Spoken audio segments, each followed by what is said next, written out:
San Francisco explore ചെയ്തതിൻ്റെ final part video ആണിത്. Part 1 part 2 video ഇട്ട് കഴിഞ്ഞ് കുറച്ച് അധിക ദിവസങ്ങളായതുകൊണ്ട് ഈ വീഡിയോ വേണോ വേണ്ടോ എന്നുള്ളൊരു കൺഫ്യൂഷനിലായിരുന്നു ഞാൻ. മറ്റൊരുപാട് പ്രയോറിറ്റി ഐറ്റംസ് ഉള്ളതിനിടയ്ക്ക് ഇതൊരു ലീസ്റ്റ് പ്രയോറിറ്റി ഐറ്റമായി മാറി പോകാറുണ്ട്. പണ്ട് ഞാൻ ഒറ്റയ്ക്ക് ചെയ്യാൻ പറ്റില്ല എന്ന് വിചാരിച്ചിരുന്ന ഒരുപാട് കാര്യങ്ങൾ ഞാനിപ്പോൾ ചെയ്യുന്നുണ്ട്. ഇതിനിടയ്ക്ക് ഇഷ്ടമുള്ള കാര്യം കൂടി ചെയ്യാൻ ഞാൻ സമയം കണ്ടെത്തുന്നില്ലേ, അതുകൊണ്ട് കുറച്ച് ഡിലേ ആയാലും കുഴപ്പമില്ല എന്ന് ഞാൻ എന്നെ തന്നെ പറഞ്ഞങ്ങ് വിശ്വസിപ്പിച്ചു. പിന്നെ ഈ വീഡിയോയുടെയൊക്കെ മെയിൻ വ്യൂവർ ഞാൻ തന്നെയായിരിക്കും. അത് മാത്രമല്ല, അധികമൊന്നുമില്ലെങ്കിലും 1-2 പേര് ചോദിച്ചു എന്താ ഇപ്പോൾ വീഡിയോ ഇടാത്തതെന്ന്. അതുകൊണ്ട് ഇപ്പോഴെങ്കിലും ഈ വീഡിയോ ഇടാമെന്ന് ഞാൻ വിചാരിച്ചു.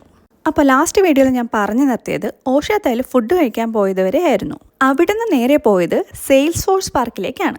ഇനി ഈ പാർക്കിനെ കുറിച്ച് ഗൂഗിളിന് എന്താ പറയാനുള്ളതെന്ന് കേൾക്കാം. 70 അടി ഉയരത്തിൽ 5.4 ഏക്കറോളം വരുന്ന ഈ പാർക്ക് സെയിൽസ് ഫോഴ്സ് ട്രാൻസിറ്റ് സെന്ററിന് മുകളിലായിട്ടാണ്. ഇതൊരു പബ്ലിക് പാർക്കാണ്. രാവിലെ 6 മണിക്ക് ഇത് ഓപ്പൺ ആവാറുണ്ട്. സീസൺ അനുസരിച്ച് 8 മണിക്കോ 9 മണിക്കോ ആണ് ഇതിന്റെ ക്ലോസിംഗ് ടൈം. വിവിധ പരിസ്ഥിതി മേഖലകളെ റെപ്രസെന്റ് ചെയ്യുന്ന 600 മരങ്ങളും 16,000-ലധികം ചെടികളും ഇവിടെ നട്ടു വളർത്തിയിട്ടുണ്ട്. പാർക്കിന്റെ കഥ അവിടെ നിൽക്കട്ടെ. ഈ കാണുന്ന പേര് കണ്ടോ, ഒക്ത. കുറച്ച് വർഷങ്ങൾക്ക് മുമ്പ് ഞാൻ വർക്ക് ചെയ്തുകൊണ്ടിരിക്കുന്ന സമയത്ത് പ്രോജക്റ്റിൽ എനിക്കൊരു ടാസ്ക് കിട്ടി. ഒക്ത ഇൻ്റഗ്രേഷൻ ചെയ്യണം.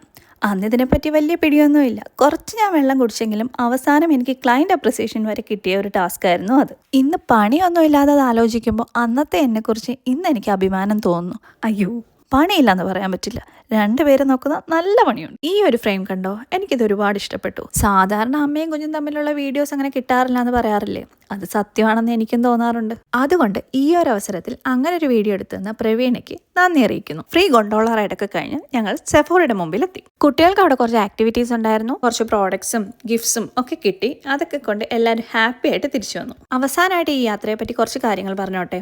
സാധാരണ ഒരു സ്ഥലത്ത് പോകുമ്പോൾ ഈ സമയത്ത് ഇവിടെ എത്തണം, ഈ സമയത്ത് ഇവിടെ എത്തണം എന്നൊരു ഐറ്റിനറി ഉണ്ടാവും. ഇത് അതൊന്നും ഉണ്ടായിരുന്നില്ല. അതുകൊണ്ട് സ്ട്രെസ്സേ ഉണ്ടായിരുന്നില്ല. പണ്ട് തൊട്ടേ അത്യാവശ്യം നല്ല രീതിയിൽ വഴക്ക് കിട്ടി ശീലിച്ചതുകൊണ്ട് ഒരു സമയം കഴിഞ്ഞിട്ട് വീട്ടിൽ കയറിയില്ലെങ്കിൽ എന്തോ ഒരു ബുദ്ധിമുട്ടാണ്.